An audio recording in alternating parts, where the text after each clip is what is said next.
Let me ask first about this cash injection. I think the biggest question investors have is, do you have the money to get through this difficult period and to profitability kind of on the other side? How far away is that profitability on the other side? What's the plan look like? Well, Matt, you're referencing the $1.5 billion that we received from the Public Investment Fund yesterday, which we announced. And this will secure our financial runway well through the Q4 of 2025. And this is significant for a number of reasons. First of all, it is a resounding endorsement in the Public Investment Fund's faith in Lucid. I'd like to think they see us as the true technology leaders in this space, and that's a cornerstone of the relationship. And also, we are key to them realizing their Vision 2030. But also, this funding sees us through not just the launch of our Lucid Gravity, but through the crucial ramp-up period, which sees us right through 2025. It makes a huge difference to us. So, we always talk about the $40,000 or so that Rivian loses on the sale of every one of its vehicles. I don't know how much you lose on the sale of each Lucid Air, but it's got to be a lot more because your burn rate is about the same and you sell far fewer vehicles. When will you start making money on the products that you sell? On the Lucid Air that we're looking at in video right now, it's beautiful. Reviewers absolutely love the vehicle. They love your technology, but it's very costly. The Gravity, I'm sure, will be the same story. When are you going to start making money on each of these vehicles that you sell? So there's a misleading narrative here, Matt, that all those costs are the cost of creating the car or the cost of our technology, and that's simply not true.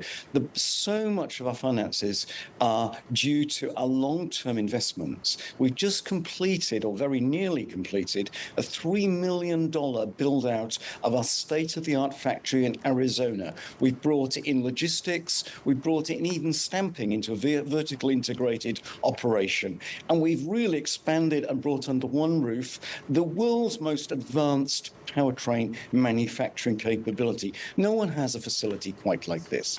And also then we're building out a factory in Saudi Arabia, which will have a capacity for 150,000 units per annum. On top of that, we have the investment of bringing what I believe will be the world's best SUV, the Lucid Gravity, to fruition, scheduled for start of production later this year.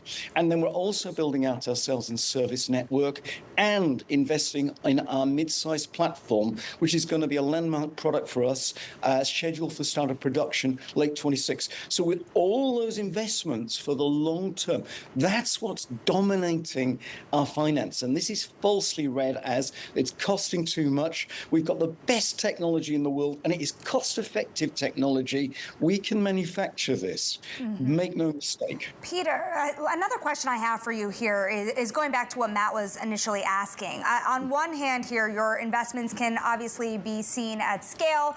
There you have this $1.5 billion infusion. It's a significant amount of money. You said it'll last you through the end of next year to really make a lot of progress here. But how important is profitability to you? When is free cash flow going to be at more of a sustainable pace? Totally. Profitability is the end game for us. But when? And it's all about scale. We haven't guided precisely when, but it is all about scale. And we have 4 steps to get to true scale. One is to grow brand awareness so we sell more Lucid Airs. And we've just come off 2 record quarters of deliveries. Q1 was a record for us.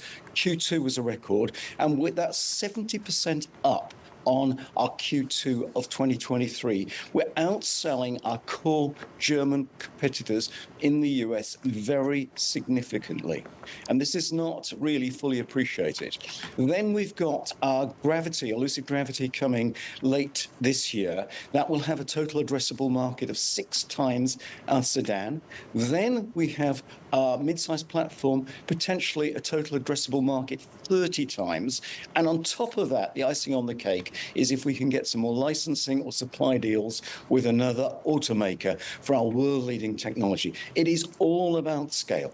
You know, speaking of Gravity as well, you mentioned later this year, but what do you think early demand will look like? And when exactly are you planning on opening up those reservations?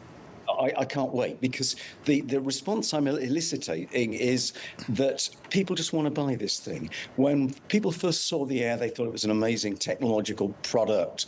But when they see Gravity, they say, when can I buy it?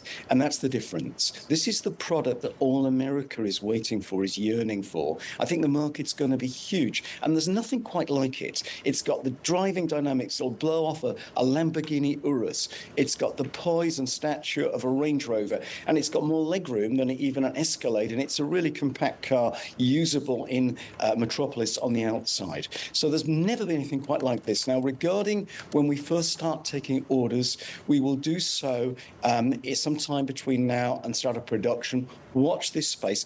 I don't want to go too early with this, because I think some car companies have gone too early and they've done a disservice to their customers. We want to see a line of sight to deliveries from that point in time where we take the first pre-orders. But that's going to happen. Watch this space.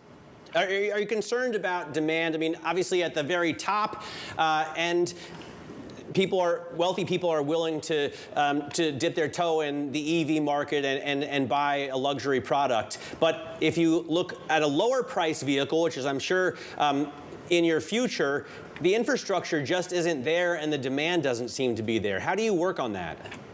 Well, I think we're going through a blip right now. I think that demand is a function of people's experience with EVs, and there's been a lot of subpar EVs. People are experiencing the Lucid Air, and more people are becoming aware of how awesome it is. Our sales are up 70%. We're not seeing a dip in demand, and we're not seeing problems manufacturing. We can make them. It's all to do with the market. So when we go to a more affordable car, I think there's a huge latent demand there.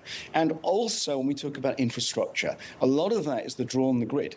Because we've got the most advanced technology in the world, we just announced a landmark, a record-breaking 5 miles per kilowatt hour, the most energy efficient car in the world. The Lucid Air behind me, Lucid Air Pure, can do 5 miles per kilowatt hour. That means there's less draw on the grid, less need for electricity. This is the advancement that we can make. You know, we are very close to a presidential election here in the United States. And of course, the Trump ticket has been somewhat critical of some of the changes being made in the United States when it comes to electric vehicles and the infrastructure around it. Do you think that any potential change in administration could mean a difference for your business? Well, look, I'm politically agnostic here, but I've got relentless faith that common sense will prevail and the market will prevail, market forces. More and more people are realizing that a car like ours is an inherently superior experience to a gasoline counterpart. Whether you invest in a car like this for its environmental credentials, which are profound, or for the driving pleasure, it's a superior experience. So unlike someone else, I'm not being distracted by politics. I'm relentlessly driving to create the best product for the customer.